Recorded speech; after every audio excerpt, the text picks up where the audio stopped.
Hi everyone, welcome back to my channel. My name is Catherine. This is my channel, The Literary Latte, and today I'm going to be doing another book haul.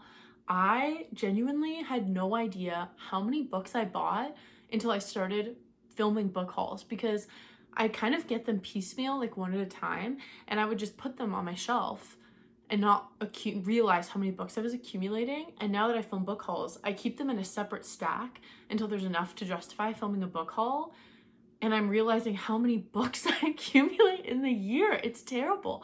I blame two things. The first thing is that I participate in a lot of research studies, and a lot of research compensates you, like not with cash, but with gift cards.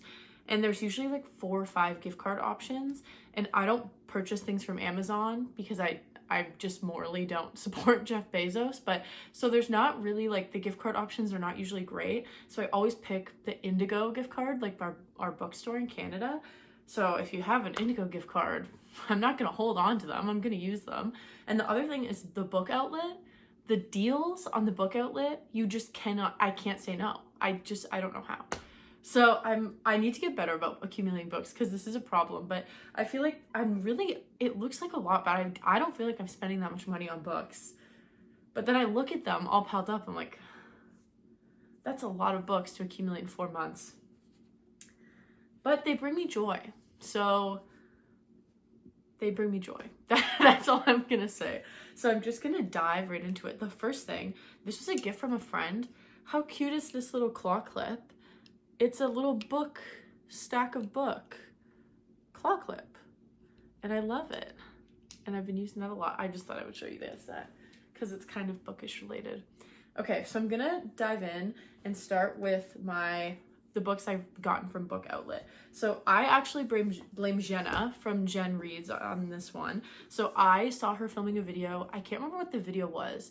And I had just given away my copy of Mrs. Dalloway by Virginia Woolf. And I added The Hours by Michael Cunningham to my TBR. I think it was Mike at Riff Raff's Reading Renaissance who suggested The Hours. I'd never even heard of it, and now I'm really excited to read it. Anyway, I had just added The Hours to my TBR, and she showed this edition of Mrs. Dalloway. I showed this in my last tag video. It's gorgeous. On this side, it's Mrs. Dalloway, and then you flip it over, and on this side, it's The Hours. Isn't that so pretty? So unique, so pretty, and I thought that's beautiful. I need to have it. And I looked it up, and it was on sale at Book Outlet for a couple dollars, so I had to get it. Come on, how cute is that? So anyway, I picked this up, and then if you're ordering from Book Outlet, those of you who order from Book Outlet, you're not getting one book from Book Outlet. You have to, because they're all so cheap. So you have to fill your cart a little bit. So the next one I got was also my last tag video, A Psalm for the Wild Built by Becky Chambers. This is a really nice little novella. I loved this. Yeah, very cute. I won't talk too much about it because I talked about it in my last video. The next one I got is a nonfiction. It's Empire of the Scalpel, The History of Surgery by Ira Rothkow. So it's just a nonfiction work that's the history of surgery. And also I just think this is a fun fact on the back. In America, tens of millions of major surgical procedures are performed annually, but we don't really consider the magnitude of these figures because we have such inherent confidence in surgeons. True. Anyway, I love reading about medicine. It's a kind of like a niche nonfiction interest of mine, so I'm excited to pick this one up. The next one I have is 5 Tuesdays in Winters, which I believe is a short story collection by Lily King. First of all, I think this edition is beautiful. Really nice paperback. I love Lily King. I really enjoyed Writers and Lovers, and I'm excited to pick up Heart the Lover as well as to read this collection as well. Writers and Lovers was one of my favorite books I read in 2023. I think I read it, so it's been a while since I've picked something up by Lily King.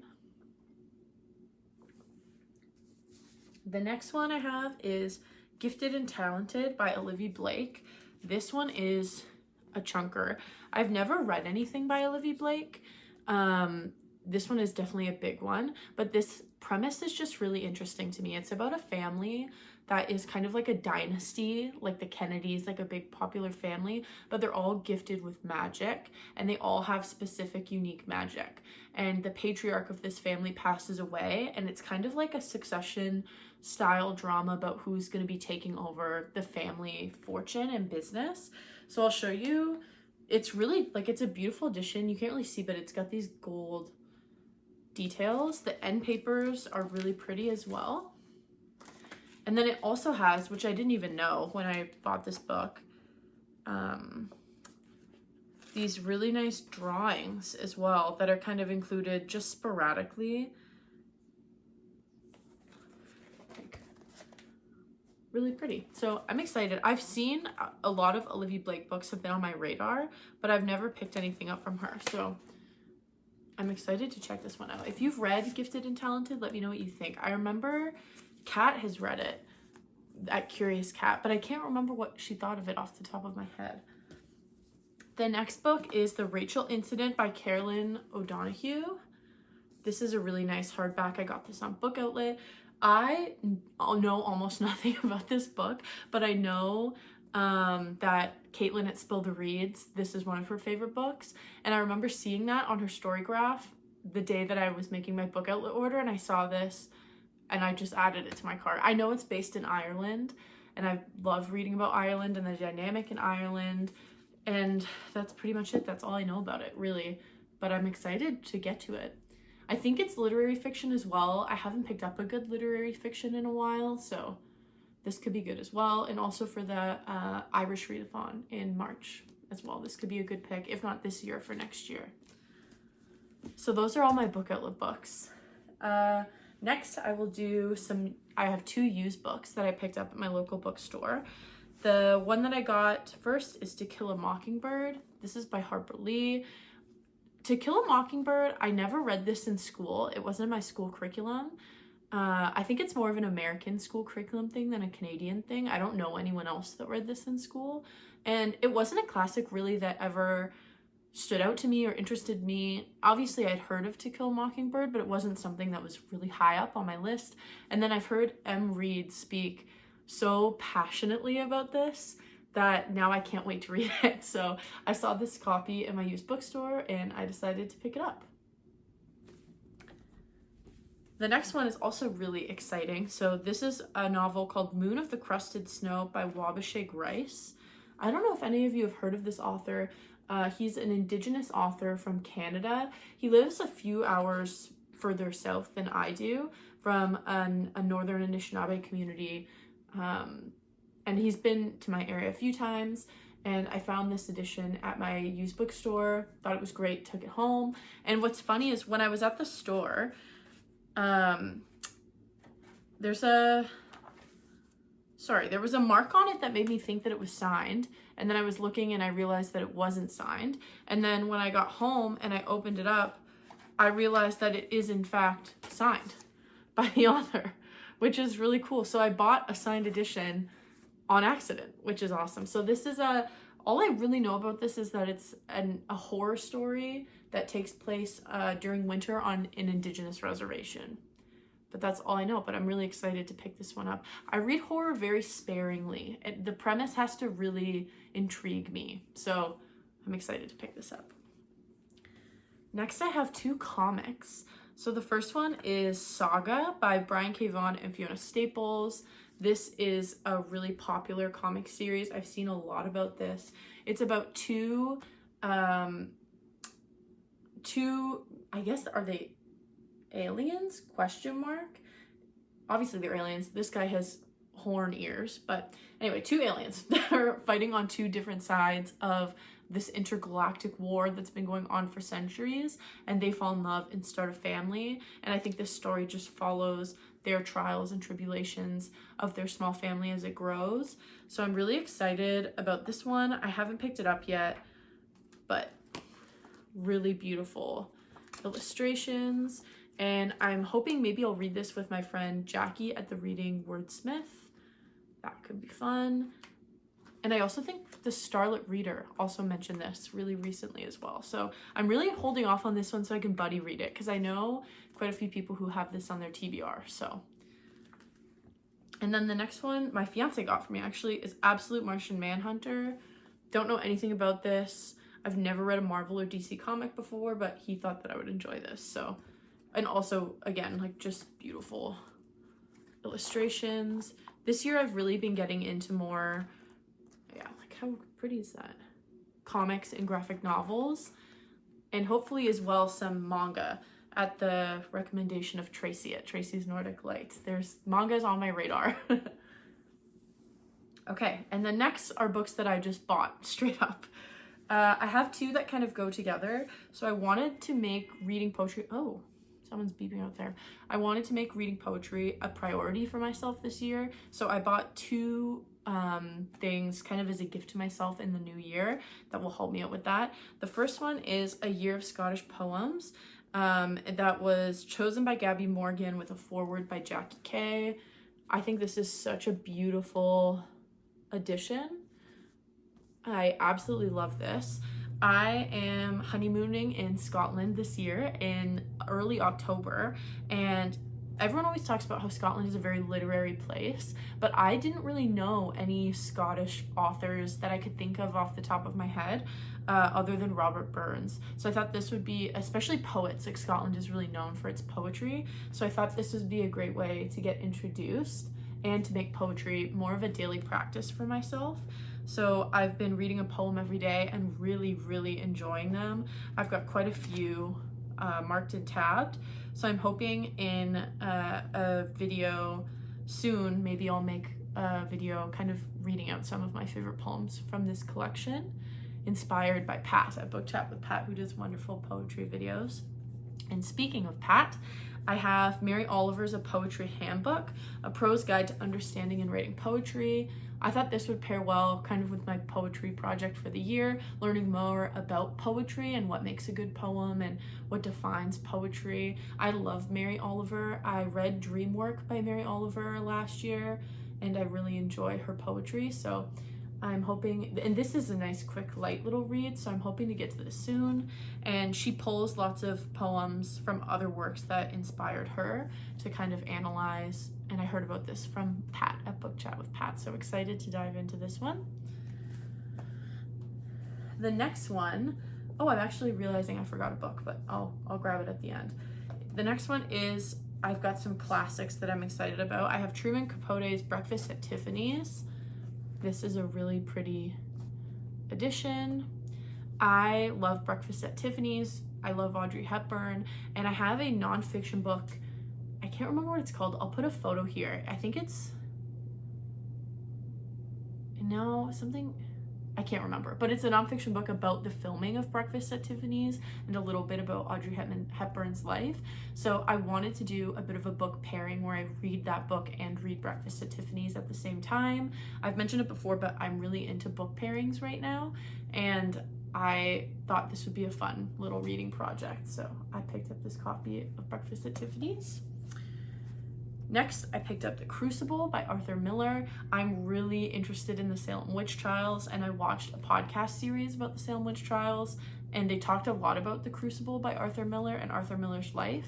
So, and I realized I'd never read it, which is crazy because it's such a topic of hyper interest for me. So I picked up this Penguin Classics edition.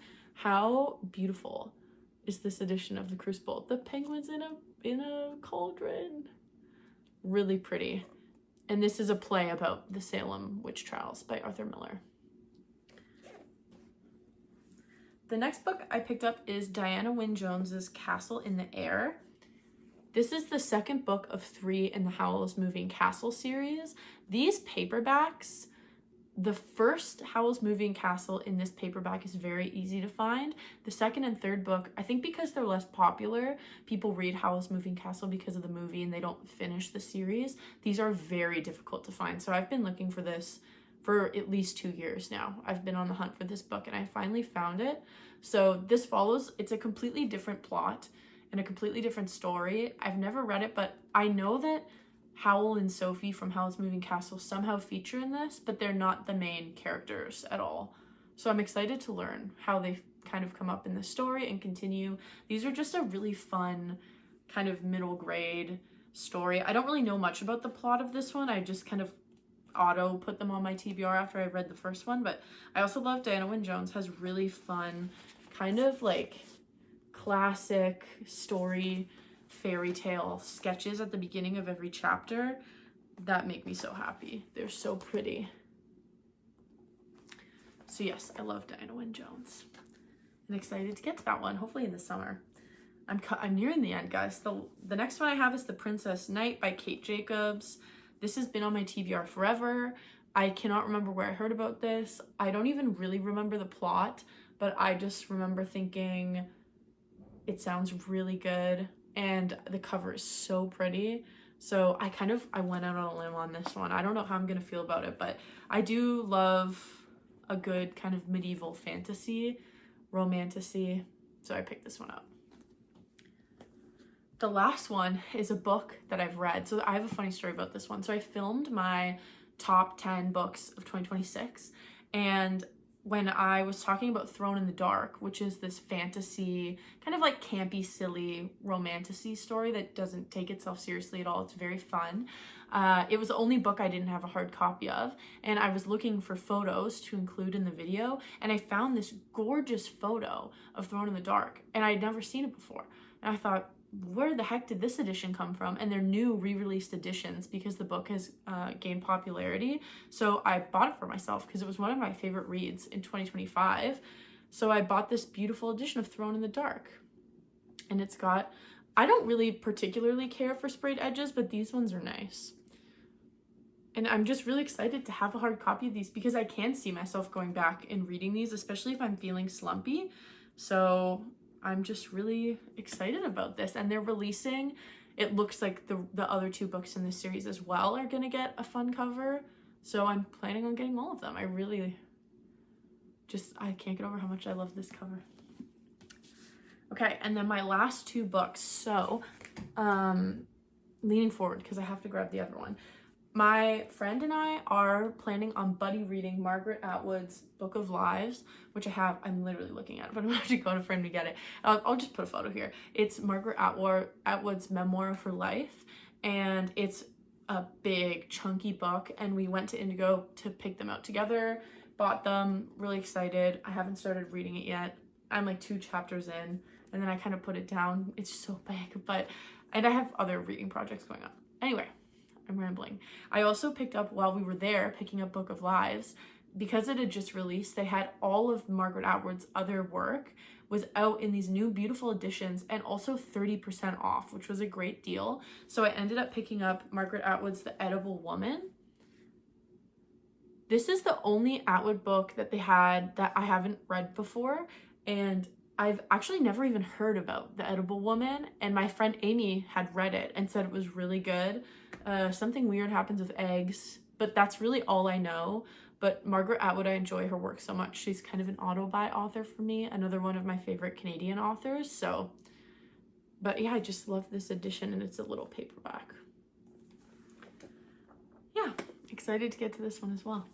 Okay, that is my book haul. Hopefully things will slow down with book buying a little bit in the next little while. I'm gonna try and focus on buying less books because I accumulate them so fast.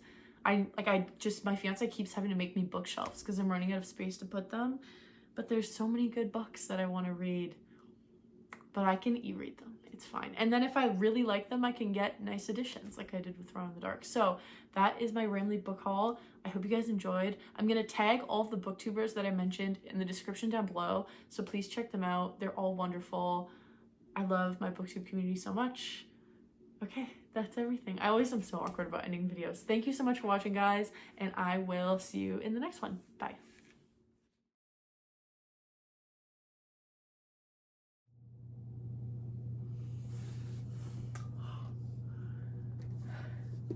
That's a wrist workout.